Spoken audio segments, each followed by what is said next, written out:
Hi everyone. तो आज की इस वीडियो में हम पढ़ने वाले हैं ड्रामा सेक्शन को, क्योंकि बहुत आपके रिक्वेस्ट पर, क्योंकि जैसे कि हमने पोइट्री सेक्शन को रिवाइज़ किया था ना, पोइट्री सेक्शन वाला, तो आज हम इस वीडियो में ना ड्रामा सेक्शन को रिवाइज़ करेंगे। इस वीडियो में हम क्या पढ़ेंगे, इस वीडियो में जो राइटर हैं उनको पढ़ने वाले हैं, और जो राइटर हैं वो किस एरा से बिलोंग करते हैं वो पढ़ेंगे, एंड जो राइटर का वर्क है वो पढ़ेंगे कि वर्क कौन सा है, वर्क कब आया था, कौन सी डेट में आया था, परफॉर्म कब हुआ था, एंड प्रिंट कब हुआ था। फिर पढ़ेंगे जो राइटर हैं आपके ड्रामा सेक्शन में, उनको अवार्ड्स क्या क्या मिले थे, ये पढ़ने, मतलब जैसे पोएट्री सेक्शन रिवीजन हुआ था ना, वैसे इसमें हम रिवीजन करेंगे। ठीक है, सो स्टार्ट करते हैं, कि आप लोग ने बहुत ज़्यादा डिमांड कर दिया था कि ड्रामा सेक्शन का भी उसी तरह रिवीजन कराइए, तो आज ड्रामा सेक्शन का रिवीजन कर लेते हैं, उसके बाद फिर हम प्रोज एंड फिक्शन का रिवीजन इसी तरह कर लेंगे। ठीक है, सो स्टार्ट करते हैं। फर्स्ट टाइम मेरे चैनल को जो वॉच कर रहा है, चैनल को सब्सक्राइब कर लें, वीडियो को लाइक एंड शेयर ज़रूर कर दें। सब्सक्राइब करने के लिए इसलिए कहती हूँ क्योंकि इस चैनल पर आपकी थ्योरी क्लासेस कराई जाती हैं, आप लोग के लिए थ्योरी क्लासेस कराई जाती हैं, वो भी LT की। ठीक है, जिसमें से 67 वीडियो हो चुकी हैं जो आपकी LT की थ्योरी क्लासेस हैं। ठीक है, तो ये भी आपके LT में ही जाएगी, LT का ही है, तो इसलिए इस चैनल को सब्सक्राइब करिए ताकि ये सारी चीज़ें आपको बेनिफिट, मतलब ये सारी चीज़ों का आपको बेनिफिट हो। वीडियो जाएंगे, सब्सक्राइब करेंगे तो वीडियो जाएंगी आपके चैनल पर, आपको बेनिफिट होगा ये सारी चीज़ों का, क्योंकि थ्योरी क्लासेस है। एंड तो ये चीज़ें ध्यान रखनी है। और एक चीज़ और ध्यान रखना, 5000 प्लस MCQs भी है, ये आपके LT वालों के लिए है 5000 MCQs। तो ये PDF है, अगर जो कोई इंटरेस्टेड है इसको लेने में तो इस नंबर पे व्हाट्सअप कर सकता है। ठीक है, इस नंबर पे व्हाट्सअप करके इस PDF को ले सकता है 8081848735 पर। ये PDF है, और ये PDF ना प्रिंटेबल भी है। इसमें 5000 प्लस MCQs हैं, टॉपिक वाइज हैं, हर टॉपिक के बाद आंसर की है, 447 पेजेस हैं, एंड 249 ये इसके मतलब इतने में आपको मिल जाएगी, ये ध्यान रखना है। चलिए फिर स्टार्ट करते हैं सेशन को। तो सबसे पहले एलिजाबेथन यानी और जैकोबियन एरा का देखना है। Elizabethan era and Jacobean era में कौन कौन से राइटर आते हैं उनका पहले हम कवर कर लेते हैं। तो याद रखेंगे जो एलिजाबेथन एरा है, ठीक है, ये जो एलिजाबेथन एरा था या फिर जैकोबियन एरा, दोनों एरा को हम करेंगे क्योंकि इसमें शेक्सपियर भी हैं, आपके बेन जॉनसन भी कवर हो जाएंगे, एंड हाँ बेन जॉनसन और शेक्सपियर दोनों कवर हो जाएंगे, इसलिए यहाँ पे आपके जैकोबियन एरा भी दिया हुआ है। ठीक है, तो एलिजाबेथन एरा को ध्यान रखना, ये जो एरा है ना, इस एरा को गोल्डन एज कहा जाता था। सबसे पहले ये पॉइंट याद रखना, इंग्लिश प्ले का ना गोल्डन एज माना जाता था इस एरा को, एलिजाबेथन एरा को। क्यों माना जाता था? क्योंकि इस समय जो प्लेस थे, जो नाटक थे, वो सिर्फ इंटरटेन नहीं बल्कि लिटरेचर का सबसे बड़ा रूप बन गया था। ठीक है, जो प्ले सिर्फ पहले इंटरटेन के लिए लिखे जाते थे, परफॉर्म किए जाते थे सिर्फ मनोरंजन के लिए, अब वो क्या बन गया था, वो लिटरेचर का सबसे बड़ा रूप बन गया था। तो ये चीज़ें आपने ध्यान रखना है। ठीक है, तो ये चीज़ें ध्यान रखनी है। और इस प्ले का एक चीज़ ध्यान रखना, जो एलिजाबेथन ड्रामा था इसकी कैरेक्टरिस्टिक क्या थी। इस समय प्लेज जो थे ना, प्लेज में पोइट्री का इस्तेमाल होता था, मतलब जो प्लेस था ना, प्लेज में जो कविता का इस्तेमाल होता था, जैसे कि पोइटिक वर्ड्स का, ब्लैंक वर्ड्स का यूज़ होता था इस समय। ठीक है, ये ध्यान रखना। और जो कहानियाँ होती थी वो बहुत डीप होती थी, यानी कि जैसे कि आप शेक्सपियर के प्ले वगैरह देख लेते हो ना, तो एलिजाबेथन ड्रामा में क्या होता था, एलिजाबेथन एज में जो ड्रामा होते थे, जो राइटर ड्रामा वगैरह लिखते थे ना, तो वो ब्लैंक वर्ड्स का यूज़ करते थे। उसमें जो स्टोरीज़ होती थी वो बहुत डीप होती थी, और इंसान के ह्यूमन नेचर पर क्या होती थी, वो सेंटर्ड होती थी, ह्यूमन नेचर पर सेंटर्ड होती थी। ह्यूमन नेचर, इंसान का जो स्वभाव है उस पर सेंटर्ड होती थी। तो ये ध्यान रखना है आपने। आ जाते हैं हम एलिजाबेथन ड्रामा, एलिजाबेथन एज में आपके विलियम शेक्सपियर आते हैं। तो विलियम शेक्सपियर को जान लेते हैं। विलियम शेक्सपियर जो थे ये एलिजाबेथन ड्रामा के लिए जाना जाते थे, अगर हम ट्रेंड एंड मूवमेंट की बात करेंगे। ठीक है, शेक्सपियर ने प्लेस को पुराने, यानी कि Shakespeare move drama away from religious morality place toward complex psychological studies. तो ये चीज़ें ध्यान रखनी है कि जो शेक्सपियर थे शेक्सपियर ने प्लेस को क्या किया, जो पुराने धार्मिक उपदेश जैसे कि मोरालिटी प्लेस होते थे, ये रिलीजियस सरमन्स इसमें दिखे जाते थे, मोरालिटी प्लेस में रिलीजियस सरमन्स होते थे। तो शेक्सपियर ने क्या किया, अपने प्लेस को ना पुराने जो मोरालिटी प्लेस से हटाकर इंसान के साइकोलॉजी और इमोशन पर सेंटर्ड किया। समझ में आया? तो ये चीज़ें ध्यान रखनी है। He perfected the romantic comedy and the tragic drama. ये किस में परफेक्ट है? रोमांटिक कॉमेडी में एंड ट्रेजिक ड्रामा में। इनका जो मेन प्ले है ये ध्यान रखना, मैकबेथ। ठीक है, मैकबेथ ये एक ट्रेजिडी है।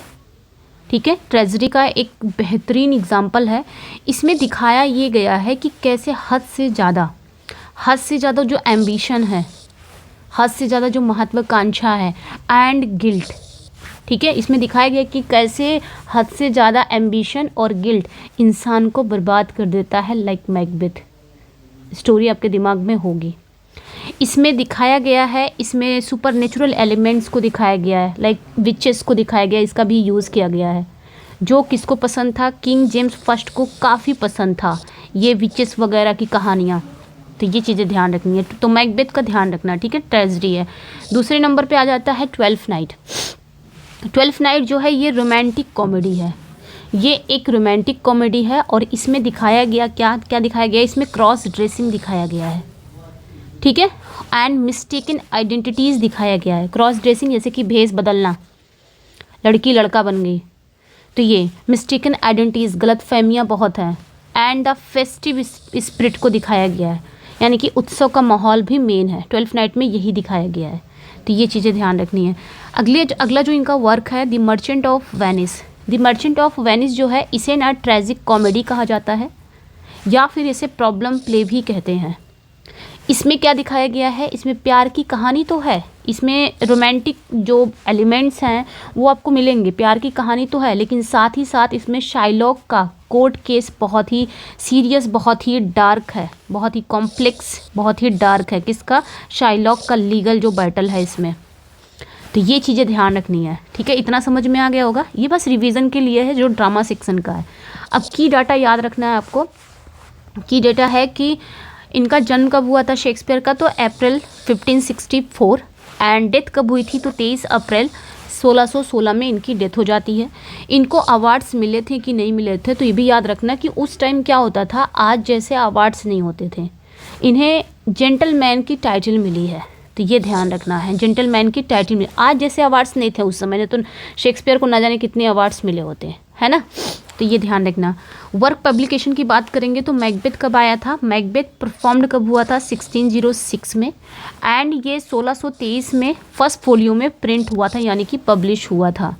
ट्वेल्थ नाइट की बात करेंगे तो ये भी परफॉर्म्ड कब हुआ था, 1601 में। कंपोजिंग ईयर बता रही हूँ या तो परफॉर्म्ड 1601 में, ठीक है, कंपोज हुआ था। एंड पब्लिश कब हुआ था, तो ये भी आपके 1623 में फर्स्ट फोलियो में पब्लिश हुआ था। मर्चेंट ऑफ वेनिस की बात करेंगे तो ये परफॉर्म कब हुआ था, ये इसकी डेट ना 1596 से लेकर 99 के बीच में है अप्रॉक्स। एंड पब्लिश कब हुआ था, 1600 क्वार्टो में आया था मर्चेंट ऑफ वेनिस। तो ये था शेक्सपियर का बायोडाटा रिगार्डिंग एलटी। तो ये था, ध्यान रखना है। ठीक है, अब हम आ जाते हैं बेन जॉनसन। बेन जॉनसन के बारे में जानेंगे। बेन जॉनसन भी इसी मूवमेंट के ही थे, तो ये भी ध्यान रखना है। ये जो इनका जो ट्रेंड एंड मूवमेंट था ना, ये मतलब ये ट्रेंड एंड मूवमेंट अगर आएगा ना तो ध्यान रखना ये अपने वर्क में क्या, मतलब अपने वर्क को ये किस स्टाइल में लिखते थे। तो कॉमेडी ऑफ ह्यूमर्स के लिए जाने जाते हैं। जो बेन जॉनसन है ना, ये कॉमेडी ऑफ ह्यूमर्स के लिए जाने जाते हैं। अब जॉनसन ने क्या किया, जॉनसन ने शेक्सपियर की तरह सपनों वाली दुनिया में यकीन नहीं रखा। शेक्सपियर अपनी प्लेस बहुत सपनों वाली दुनिया में, रोमांटिक एस्कैपिसिज्म में बनाते थे ना अपने प्लेस में। वो क्या, सपनों वाली दुनिया लिखते थे, परियाँ वरियाँ हैं, तो चुड़ैलें हैं, तो विचेस हैं, कितनी सारी चीज़ों को वो यूज़ करते थे। लेकिन जो बेन जॉनसन थे ना, ये शेक्सपियर की तरह अपनी सपनों वाली दुनिया में यकीन नहीं रखते थे। इन्हें ना सटायर, और इन्होंने क्या अपनाया, सटायर अपनाया, यानी कि तंज कसना, व्यंग एंड रियलिज्म को अपनाया। रियलिज्म मतलब यथार्थवाद, रियलिस्टिक चीज़ें, उसको अपनाया इन्होंने। ठीक है, तो ये यहाँ ही फोकस सटायर एंड रियलिज्म। ठीक है, मैंने बता दिया यहाँ पे। इनका मानना ये था, उस समय माना जाता था कि इंसान का जो स्वभाव है, ठीक है, उस समय ये माना जाता था कि इंसान का जो स्वभाव है वो उसके शरीर के ना 4 तरल पदार्थों से तय होता है, यानी कि 4 फ्लूइड्स। इनका कहना ये था कि उस समय ये था कि इंसानों में ना 4 फ्लूइड्स पाए जाते हैं, या जिसे हम ह्यूमर भी कहते हैं, मजाक वाला ह्यूमर नहीं, वो तरल पदार्थ हर इंसान के अंदर वो पाया जाता है। अगर वो बैलेंस वे में है तब तो ठीक है, अगर उन चारों में से एक भी अगर ज़्यादा हो गया तो इंसान उसी तरह वो हरकतें करने लग जाएगा। ठीक है, तो ये चीज़ें ध्यान रखनी है इसमें। ठीक है, जैसे कि वो 4 फ्लूइड्स कौन से हैं, ब्लड है, फ्लेम है, येलो बाइल है, ब्लैक बाइल है। तो 4 फ्लूइड्स या 4 पदार्थ, चार तरल पदार्थ इंसानों के अंदर पाए जाते हैं। बैलेंस वे में है तो ठीक है, अगर एक भी ज़्यादा हुआ तो इंसान उसी की तरह, अगर एक भी ज़्यादा हुआ तो एक्सेस हुआ तो वो एक्ट करने लग जाएगा। तो every man in his humour, इनका जो ये वर्क है इसमें क्या इन्होंने दिखाया है, इसमें हर कैरेक्टर किसी एक ही आदत का गुलाम है। हर कैरेक्टर क्या है, किसी एक ही आदत का गुलाम है। जैसे कि किसी के अंदर जेलसी ज़्यादा होगी, कोई कैरेक्टर को इन्होंने दिखाया होगा कि उसके अंदर जेलसी बहुत ज़्यादा, उसके अंदर येलो बाइल ज़्यादा होगा, क्योंकि येलो बाइल वाला ही जेलसी है। येलो बाइल वाला ज़्यादा, मतलब येलो बाइल वाला तरल पदार्थ है, जो फ्लूइड्स है वो ज़्यादा होगा, एक्सेस होगा तो वो जेलस से भरा होगा। कोई ऐसा पर्सन होगा जो एंगर से भरा हुआ है, कोई मेलनकली से भरा हुआ है, ब्लैक बाइल। ठीक है, तो ये ध्यान रखना है। इन्होंने इसमें ये बताया है। जॉनसन ने इसका यूज़ ना समाज के दिखावे का मजाक उड़ाने के लिए किया है, बस समाज के दिखावे का। की डाटा याद रख सकते हैं तो 11 जून 1572 को इनका जन्म होता है, जॉनसन का, बेन जॉनसन का। ठीक है, 11 जून 1572 में बेन जॉनसन का जन्म होता है। ठीक है, ये ध्यान रखना है। एंड अगस्त 1637 में इनकी डेथ हो जाती है, बेन जॉनसन की। तो ये चीज़ें ध्यान रखनी है। 1637 में अवार्ड्स इनको मिला था, तो ध्यान रखना। फर्स्ट एंड ऑफिशियल पोएट लॉरियाट थे इंग्लैंड के, pension granted by James first in 1616। तो ये चीज़ें ध्यान रखनी है। ये इंग्लैंड के पहले अनऑफिशियल पोएट लॉरियाट थे। पूछा जाएगा कि इंग्लैंड का पहला अनऑफिशियल पोएट लॉरियाट कौन है, तो वो आपके बेन जॉनसन है। हालांकि इनको पेंशन ग्रांटेड मिलती थी जेम्स फर्स्ट के द्वारा। इनका वर्क कब पब्लिश हुआ था, every man in his humour, तो ये परफॉर्म्ड कब हुआ था, 1598 में। एंड पब्लिश कब हुआ था, तो ये पहले बार ये 1601 में क्वार्टो में आया था। देन ये 1616 में फोलियो में आया था, ये work every man in his humour. ठीक है, तो ये चीज़ें ध्यान रखनी है। ड्रामा में ज़्यादा राइटर नहीं है अभी, उसमें ज़्यादा राइटर होंगे आपके प्रोज एंड फिक्शन में, या तो पोइट्री में आपके 36 राइटर हैं पोइट्री सेक्शन में, या तो इसमें। ड्रामा में ज़्यादा नहीं है। अब आ जाते हैं, हम लोग पहुंच गए हैं रेस्टोरेशन एज में, जिसे न्यू क्लासिसिज्म भी कहा जाता है। अब इसमें क्या था रेस्टोरेशन एज में, after the beginning of theatre by Puritan 1642 the monarchy restoration in 1660 brought a new style. फिर इसमें क्या हुआ, तो ये याद रखना है कि रेस्टोरेशन एज में क्या हुआ था। रेस्टोरेशन एज 1642 में क्या हुआ कि प्यूरिटन्स ने थिएटर बंद कर दिए थे। 1642 में प्यूरिटन्स ने क्या किया था, थिएटर वगैरह बंद करवा दिया था। उनको लगता था ये सब बकवास की चीज़ें हैं। देन क्या हुआ, 1642 में थिएटर बंद हुए। देन 1660 में जाके थिएटर खुले। 1660 में जब राजा वापस आए, रेस्टोरेशन आया सेकेंड, यानी कि जब दोबारा से गद्दी पर राजा बैठे। ठीक है, चार्ल्स सेकेंड जब दोबारा गद्दी पर आया, फिर प्ले का एक नया रूप और एक सख्त स्टाइल शुरू हुआ। वहीं से एक नया स्टाइल शुरू हुआ, वहीं से 1660 में दोबारा से थिएटर को रीओपन किया गया। तो इसी एज के जॉन ड्राइडन है, ये ध्यान रखना है। ये इनका ट्रेंड एंड मूवमेंट की बात करेंगे तो ये हीरोइक ट्रेजेडी के लिए जाने जाते हैं, क्योंकि इन्होंने इसका यूज़ किया है हीरोइक ट्रेजेडी। ड्राइडन ने क्या किया, ध्यान रखना, जो ड्राइडन थे ना, ड्राइडन ने प्ले को ना क्या किया, पुराने जो क्लासिकल यूनिटीज़ के हिसाब से ढालने की कोशिश की। इन्होंने अपने प्लेज में क्या क्लासिकल यूनिटीज़ को फॉलो करना शुरू कर दिया। अब क्लासिकल यूनिटीज़ तो पता ही होंगे, रूल ये थे क्लासिकल यूनिटीज़ के कि अगर आप कोई कहानी लिख रहे हो, कोई प्ले लिख रहे हो, तो एक ही जगह उसकी सेटिंग होनी चाहिए, है ना, और समय में, यानी कि एक ही समय होनी चाहिए, यानी कि 24 घंटे के अंदर पूरी कहानी घटनी चाहिए, और एक ही कहानी होनी चाहिए, यानी कि प्ले में सिर्फ एक कहानी होनी चाहिए, एक से ज़्यादा सब प्लॉट नहीं होने चाहिए, यानी कि एक ही कहानी होनी चाहिए। जैसे कि आप शेक्सपियर का देख लोगे, किंग लियर में आप देखोगे एक तरफ लियर की कहानी चलती है और दूसरी तरफ ग्लॉसेस्टर की कहानी चलती है ना। तो इसमें ना सब प्लॉट है, सब प्लॉट मीन्स इसमें 2 कहानियाँ हैं। जो क्लासिकल यूनिटीज़ को फॉलो नहीं करती है। तो क्लासिकल यूनिटीज़ को अगर कोई राइटर अपने प्ले में फॉलो कर रहा है तो समझ लो उसमें सिर्फ एक ही प्लॉट होनी चाहिए, यानी कि एक ही कहानी होनी चाहिए, 24 घंटे के अंदर कहानी होनी चाहिए और सेटिंग भी एक ही जगह होनी चाहिए। तो ड्राइडन ने इसका यूज़ किया बाखूबी। किस में यूज़ किया? ऑल फॉर लव में। ठीक है, ये जो ऑल फॉर लव था ये शेक्सपियर के एंटनी एंड क्लियोपेट्रा का नया रूप है। अब शेक्सपियर का जो एंटनी एंड क्लियोपेट्रा है ना, इसमें क्लासिकल यूनिटीज़ को फॉलो नहीं किया गया। बहुत कई जगह मतलब इसकी जो सेटिंग रखी गई है वो एक जगह नहीं रखी गई है, कई जगह इसकी सेटिंग है, कहानी कई दिनों तक चलती है, कई जगह इसकी सेटिंग है। लेकिन ड्राइडन ने इसी का नया रूप लिखा है ऑल फॉर लव, लेकिन इन्होंने क्लासिकल यूनिटीज़ को फॉलो किया। तो हर चीज़ दिमाग में इनको रखना पड़ेगा कि सेटिंग भी एक ही जगह होनी चाहिए, कहानी भी 24 घंटे के अंदर होनी चाहिए और कहानी एक होनी चाहिए। ठीक है, तो इन्होंने क्या किया, शेक्सपियर की जो कहानी है, एंटनी एंड क्लियोपेट्रा की जो कहानी है वो बहुत फैली हुई है, लेकिन ड्राइडन ने क्या किया, जब इसी का नया रूप लिखा ऑल फॉर लव तो ड्राइडन ने इसे छोटा करके केवल जो लवर्स हैं, एंटनी एंड क्लियोपेट्रा जो लवर्स थे उनकी आखिरी कुछ घंटों पर सेंटर्ड किया, ताकि समय का नियम यानी कि जो यूनिटी ऑफ टाइम बना रहे, यानी कि इसी के अंदर इन्होंने लिखने की कोशिश की। समझ में आया? तो ये चीज़ें आपने ध्यान रखना है। ठीक है, ठीक है, तो ये चीज़ें ध्यान रखनी है।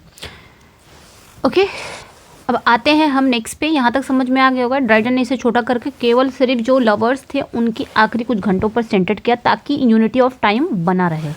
तो ये ध्यान रखना है। की डेटा की बात करेंगे तो ड्राइडन का जन्म कब हुआ था? 9 अगस्त 1631 में, एंड डेथ हुई थी 1 मई 1700।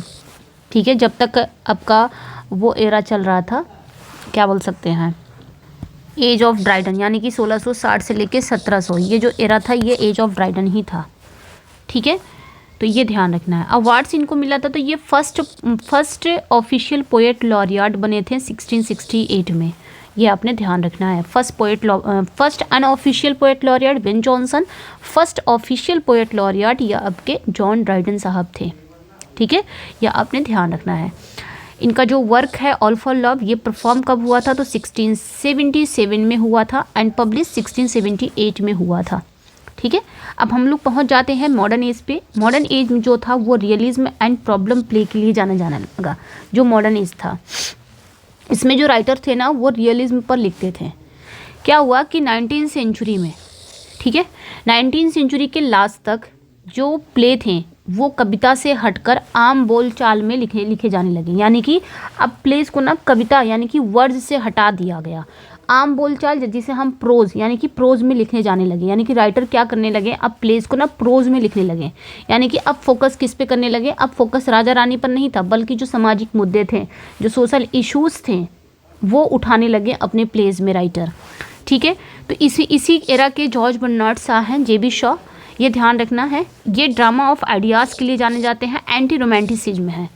ठीक है, तो ये ध्यान रखना है, ड्रामा ऑफ आइडियाज़ के लिए जाने जाते हैं। शॉ ने क्या किया, शॉ ने स्टेज का यूज़ किया। शॉ ने स्टेज का यूज समाज की जो गलत सोच पर हमला करने के लिए किया था, इसे प्रॉब्लम प्ले कहते हैं। आर्म्स एंड द मैन ये जो है इनका वर्क, इसमें आर्म्स एंड द मैन ये एक एंटी रोमांटिक कॉमेडी है, ये ध्यान रखना। आर्म्स एंड द मैन ये एक एंटी रोमांटिक कॉमेडी है, मतलब इसमें शॉ ने युद्ध और प्यार को बहुत बढ़ा चढ़ाकर दिखाने का मजाक उड़ाया है, यानी कि जो वॉर है और जो लव है इसको ना बहुत ज़्यादा बढ़ा चढ़ाकर मतलब ग्लैमराइज किया है और इसका मजाक उड़ाया है। इसमें जो हीरो है ना वो कोई पैट्रियट नहीं है, ठीक है, इसमें जो हीरो है वो कोई सोल्जर नहीं है, कोई देशभक्त नहीं है, बल्कि एक क्या है, एक बोल सकते हो एक व्यवहारिक सिपाही है। ठीक है, एक प्रैग्मेटिक मर्सिनरी सोल्जर है जिसको हम ब्लंट शील बोलते हैं, जो अपनी जान बचाने के लिए जेब में गोलियों की जगह चॉकलेट रखता है। तो ये चीज़ें ध्यान रखनी है आपने। ठीक है, जेबी शॉ ने उठाया, जेबी शॉ ने ध्यान रखना, जेबी शॉ ने क्या किया, इन्होंने रियलिज्म को चीज़ें उठाई, समाज की जो रियलिटी, समाज के जो मुद्दे हैं उसको उठाया, लेकिन इन्होंने अपने प्ले में ना मजाक के तौर पे दिखाया, यानी कि उस पर मजाक ऐसा नहीं, एक होता ना कि जैसे समाज में जो मुद्दे हो रहे हैं उसको एज इट इज़ अपने प्ले में उतार दो, उसमें कोई मजाक नहीं, एकदम रियल वाला दिखा दो, एकदम सीरियस वे में दिखा दो। तो ऐसा इन्होंने नहीं किया था, समाज की चीज़ें ही उठाई इन्होंने, सोशल इश्यूज़ को ही उठाया अपने प्ले में, लेकिन एक मजाक के तौर पे उठाया। ठीक ठीक है, उनका मजाक बनाया गया, ये चीज़ें ध्यान रखनी है। तो इनका जन्म कब हुआ था? 1856 में जे बी शॉ का, एंड डेथ कब हुई थी? 1950 में। इनको अवार्ड्स मिला था नोबेल प्राइज़ इन लिटरेचर 1925 में, 1925 में इनको नोबेल प्राइज़ मिला था, और इनको ऑस्कर भी मिला था 1938 में स्क्रीन प्ले के लिए, ये ध्यान रखना। आई एम सैंटा मैन ये परफॉर्म कब हुआ था? 1894 में। अब इसका जब क्वेश्चन करेंगे ना तब मजा आएगा। पब्लिश कब हुआ था? 1898 में, तो ये ध्यान रखना है। अब आ जाते हैं हम लोग जॉन गॉल्सवर्दी, वो भी इसी मूवमेंट से ही बिलोंग करते हैं। गॉल्सवर्दी भी सोशल रियलिज्म एंड नेचुरलिज्म के लिए जाने जाते हैं, है ना। जहाँ जे बी शॉ ने क्या किया, मजाक और बहस का सहारा लिया अपने प्लेज लिखने का, यानी कि जे बी शॉ ने क्या किया, समाज की रियलिटी चीज़ को उठाया तो अपने प्ले में, लेकिन मजाक का सहारा लेके, यानी कि उसमें मजाक दिखा दिया। वहीं पे गॉल्सवर्दी भी थे, गॉल्सवर्दी भी ये भी क्या करते थे, समाज के सोशल इश्यूज़ को उठाते थे, समाज की सच्ची सच्चाइयों को, मतलब समाज की जो सच्ची सच्चाइयाँ हैं उसको दिखाते थे। लेकिन इन्होंने क्या किया, इन्होंने गंभीर दिखाया, यानी कि जैसे समाज की चीज़ें हैं एकदम सॉम्बर एंड फोटोग्राफिक दिखाया, जैसे जैसे समाज की चीज़ें हैं सेम सेम वैसे ही अपने प्ले में दिखाया, ना कोई मजाक ना कुछ, सिर्फ सीरियस दिखाया। समझ में आया ना, ये चीज़ें ध्यान रखनी है। उसका एक जीता जागता उदाहरण है जस्टिस। जस्टिस ये जो है, ये एक लीगल एंड प्रिजन सिस्टम पर इन्होंने लिखा था, कानून और जेल व्यवस्था पर एक हमला था, ये पावरफुल क्रिटिक था। ये इतना इफेक्टिव था ना जस्टिस, 1910 में आया था ये जस्टिस, ये इतना इफेक्टिव था कि इसे देखने के बाद वाकई में रियल में इंग्लैंड का जो जेल था ना, उसके जो नियम थे उसमें सच में बदलाव हुए थे। जैसे कि जो कैदी हैं उनको अकेले काल कोठरी में रखने का समय कम किया गया था, ठीक है, जिसमें तो ये ध्यान रखें, जैसे इसमें फाल्डर था, फाल्डर को अकेले काल कोठरी में रखा गया। तो ये जस्टिस वाकई में असली समाज में जो समाज था ना, वाकई में उसमें काफ़ी सुधार किया, उनके जो जेल के जो नियम थे उसमें काफ़ी सुधार किया, इसको देखा गया जब। तो ये ध्यान रखना है, it is a propaganda play है, इन द न्यूट्रल सेंस है, ये आपने ध्यान रखना है। बर्थ एंड डेथ की बात करेंगे तो ये तो सभी को याद होगा, जॉन गॉल्सवर्दी की कब जन्मे थे? 1867, एंड इनकी डेथ कब हुई थी? तो 1933 में। अवार्ड्स इनको मिला था नोबेल प्राइज़ 1932 में, work publication performed and publish 1910 में। तो ये एक आयरोनिक प्ले भी है जस्टिस, ये भी ध्यान रखना, आयरोनिक प्ले है, ठीक है बच्चा, ये आप लोग ध्यान रखना। आयरोनिक प्ले, आयरोनिक प्ले इसलिए कहा जाता है क्योंकि नाम है जस्टिस, लेकिन इस प्ले में जो कैरेक्टर है फाल्डर उसके साथ इनजस्टिस होता है, इसलिए ये आयरोनिक प्ले है। अब हम लोग पहुंच जाते हैं 20वीं सेंचुरी एक्सप्रेशनिज्म एंड एब्सर्ड पर। 20वीं सेंचुरी में अगर बात करेंगे हम कहाँ पहुंच गए हैं? Expressionism and absurd. ये जो मूवमेंट था ना 20वीं शताब्दी, वर्ल्ड वार हुआ था, और वर्ल्ड वार के बाद लोगों का जो विश्वास था, तर्क, सीधी कहानियों से भरोसा उठ गया था, यानी कि लोग एकदम शैटर्ड हो गए थे। लोग ना लॉजिक पर ध्यान नहीं देते थे, लीनियर नैरेटिव पे ध्यान नहीं देते थे, मतलब इनका भरोसा उठ गया था। लीनियर नैरेटिव मतलब सीधी सीधी कहानियाँ जो आपको समझ में आए, जैसे फिल्म सीधे सीधे चलती है, समझ में आती है, और लॉजिक, ये दोनों से इनका भरोसा उठ गया था वर्ल्ड वार के बाद। प्ले अब कैसे हो गए थे, अब राइटर प्ले कैसे लिखते थे, एकदम टूटे फूटे अजीब होने लगे थे, यानी कि नॉन लीनियर नैरेटिव होने गई थी। कहानी इधर से उधर, कभी इधर से शुरू हो जाती थी, कभी उधर से, कहानियाँ एकदम अजीबो गरीब हो गई थी, एब्सर्ड हो गई थी, एकदम समझ में नहीं आती थी कहानियाँ, कि आप देख रहे हो तो कहाँ से कौन सी चीज़ स्टार्ट हो गई कुछ पता नहीं, ऐसी हो गई थी, ठीक है। तो उसी के एक राइटर हैं आपके 20वीं सेंचुरी में आ जाते हैं, जो एक्सप्रेशनिज्म के लिए जाने जाते हैं, specially Eugene O'Neill. Eugene O'Neill, ये ध्यान रखना, ये किस मूवमेंट से बिलोंग करते हैं? ये एक्सप्रेशनिज्म मूवमेंट से बिलोंग करते हैं। एक्सप्रेशनिज्म मतलब क्या होता है? इसका मतलब ये होता है कि प्ले में ना बाहरी दुनिया वैसे ही दिखाई जाती है जैसे कैरेक्टर के दिमाग में चल रही हो। जैसे कैरेक्टर के दिमाग में टेढ़ी मेढ़ी कोई सोच चल रही हो, डरावनी सोच चल रही हो, वही चीज़ को प्ले में दिखाया जाता है। ये चीज़ें हैं एक्सप्रेशनिज्म मूवमेंट, यही है। और इसी मूवमेंट से यूजीन ओनेल बिलोंग करते थे। यूजीन ओनेल अपने प्लेस भी एक्सप्रेशनिज्म ही लिखते थे, एक्सप्रेशनिज्म की स्टाइल को ही अपनाते थे, समझ में आया। उसी तरह इनका जो प्ले है हैरी एप, दी हैरी एप में जो मेन, ये भी एक एक्सप्रेशनिस्ट ड्रामा है, समझ में आया।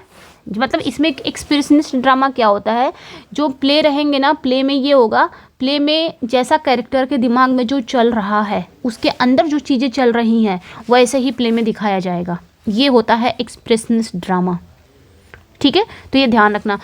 तो इसमें जो प्रोटैगनिस्ट है यांग, ठीक है। यांग जो होता है इसमें जो प्रोटैगनिस्ट है वो एक जहाज का क्या है, स्टॉकर है। यानी कि स्टॉकर मतलब जो कोयला झोंकने वाला रहता है जहाज में, एक स्टॉकर है। ठीक है। प्ले में उसे एक इंसान की तरह नहीं बल्कि एक मशीनी दुनिया से कुचले हुए एक प्रिमिटिव मैन की तरह दिखाया गया है, आदि मानव की तरह दिखाया गया है। इसमें असली सेट की जगह पिंजरे या मास्क का यूज़ हुआ है। ठीक है, तो ये ध्यान रखना। The play use symbolic staging, इसमें स्टेज नहीं यूज़ हुआ है, केजेस एंड मास्क का यूज़ हुआ है, रियलिस्टिक डिटेल नहीं है इसमें। तो ये चीज़ें आपने ध्यान रखनी है। कि डेटा की बात करेंगे तो इनका जन्म कब हुआ था यूजीन ओनेल का, तो 1888 में, एंड डेथ कब हुई थी 1953 में, ध्यान रखना है। अवार्ड्स की बात करेंगे तो इनको नोबेल प्राइज़ मिला है 1936 में, 1936 में, और 4 टाइम प्लिजर प्राइज़ मिला है लाइक रॉबर्ट फ्रॉस्ट। ठीक है, तो ये ध्यान रखना है। तो नोबेल प्राइज़ इनको 1936 में मिला है। इनका जो वर्क है हैरी एप, ये परफॉर्म्ड एंड पब्लिश कब हुआ था 1922 में। 1922 में बहुत सारी चीज़ें हुई थी, तो इसी तरह आप इसको याद रख सकते हो।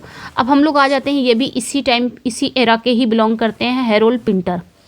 हैरोल्ड पिंटर पे आ जाते हैं।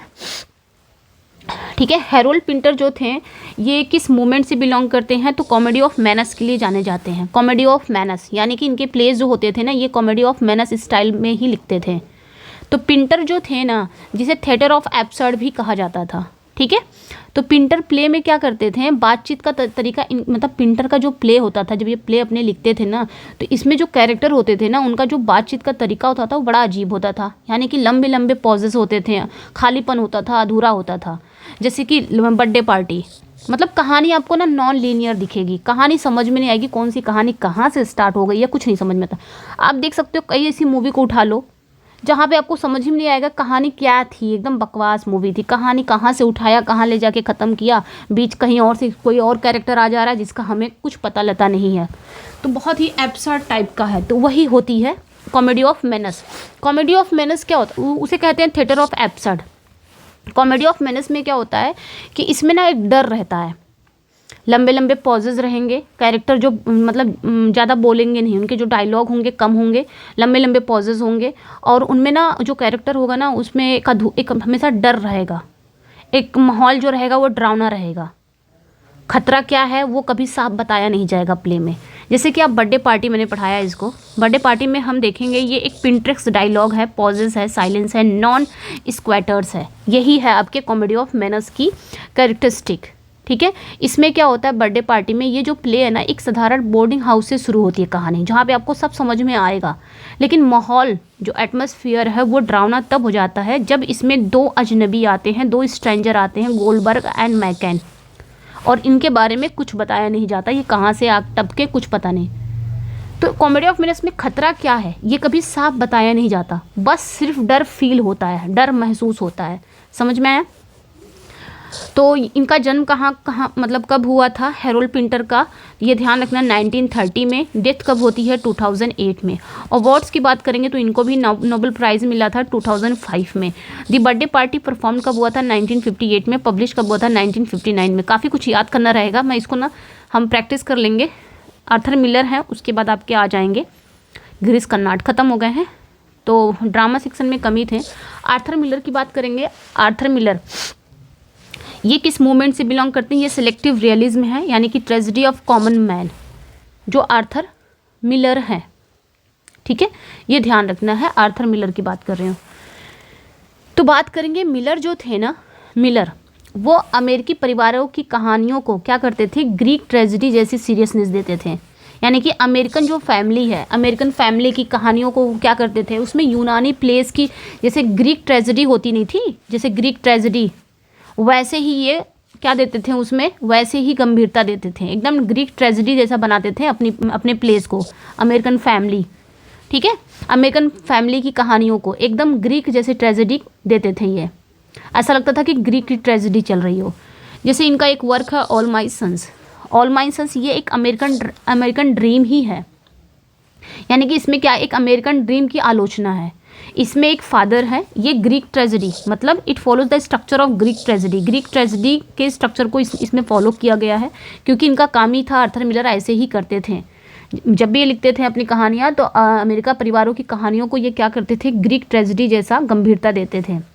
तो ऑल माई सन्स जो है ना, ये इसमें ना अमेरिकन ड्रीम की एक क्रिटिक है, आलोचना है एक पिता है, उन्होंने युद्ध के दौरान, इसमें कहानी क्या दिखाई गई है कि एक फादर है, उन्होंने क्या किया है, युद्ध के दौरान खराब जो हवाई जहाज़ के पार्ट्स नहीं होते हैं उसको बेचकर पैसे कमाया है, लेकिन उसका पास्ट यानी कि उसका जो गुनाह है वो वापस आकर उसके प्रेजेंट और परिवार को नष्ट कर देता है।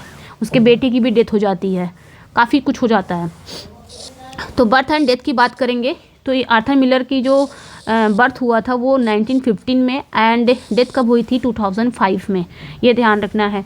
And awards and Pulitzer prize की बात करेंगे तो पुलिजर प्राइज़ इनको मिला है for death of a salesman के लिए, New York drama critic circle award इनको मिला है फॉर ऑल माई सन्स के लिए। तो ये चीज़ें आपने ध्यान रखनी है।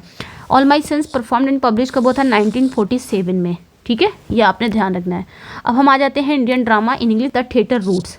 इंडियन ड्रामा में एक ही राइटर हैं आपके गिरीश कर्नाड जी हैं।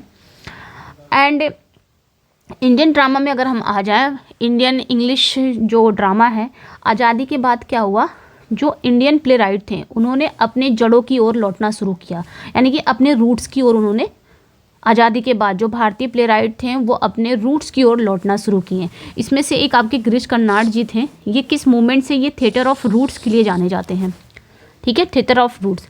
जो कर्नाड जी थे ना, इन्होंने क्या किया, ये ध्यान रखना, इन्होंने क्या किया, जो western existentialism with Indian mythology and folk forms, इन्होंने क्या किया अपने प्लेज में, जो पश्चिमी सोच थी, पश्चिमी सोच को भारतीय जो फोक टेल्स हैं उसके साथ मिलाया, ठीक है, वेस्टर्न एग्जिस्टेंशियलिज्म, ये जो पश्चिमी सोच थी, ठीक है, इन्होंने क्या किया, जो इंडियन माइथोलॉजी थी यानी कि Indian mythology of folk form यानी कि भारतीय जो लोक कथाएं थी उनके साथ इन्होंने मिलाया। जैसे कि इनका हैवदन है, हैवदन जो है ये जो प्ले है ना, ये एक फोक टेल पर बेस्ड है, ठीक है, एक लोक कथा पर बेस्ड है हैवदन। इसमें यक्षगान स्टाइल का यूज़ किया गया है। इसमें किसका यूज़ किया गया है, यक्षगान स्टाइल का। ये यक्षगान क्या होता है, याद रखना, ये जो यक्षगान है ना, ये कर्नाटक का एक ट्रेडिशनल डांस प्ले है और इसी स्टाइल का यूज़ हैवदन में किया गया है, एक फोक टेल पे बेस्ड है। ये चीज़ें ध्यान रखनी है, ठीक है, ये आपने ध्यान रखना है।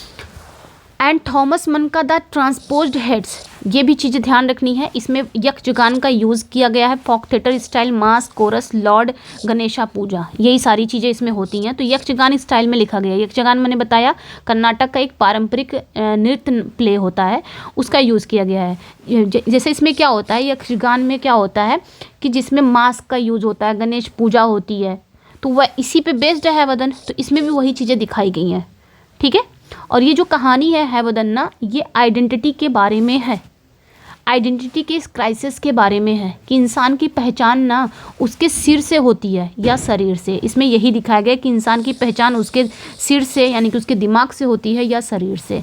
तो ये चीज़ें ध्यान रखनी है। इनका बर्थ कब हुआ था, तो 19 मई 1938 1938 में इनका जन्म होता है एंड 10 जून 2019 में इनकी डेथ हो जाती है। गिरीश कर्नाड की अभी जल्दी डेथ हुई है। ये जानते हैं, ये जैसे आपके एक था टाइगर वगैरह, वांटेड मूवी, शायद वांटेड मूवी में भी गिरीश कर्नाड थे कि नहीं पता नहीं।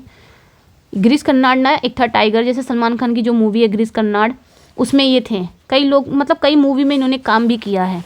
तो 2019 में इनकी डेथ हो जाती है। अवार्ड्स इनको क्या मिला था, तो ये ध्यान रखना, इनको ज्ञानपीठ अवार्ड मिला था 1998 में और इनको पद्म भूषण भी मिला था।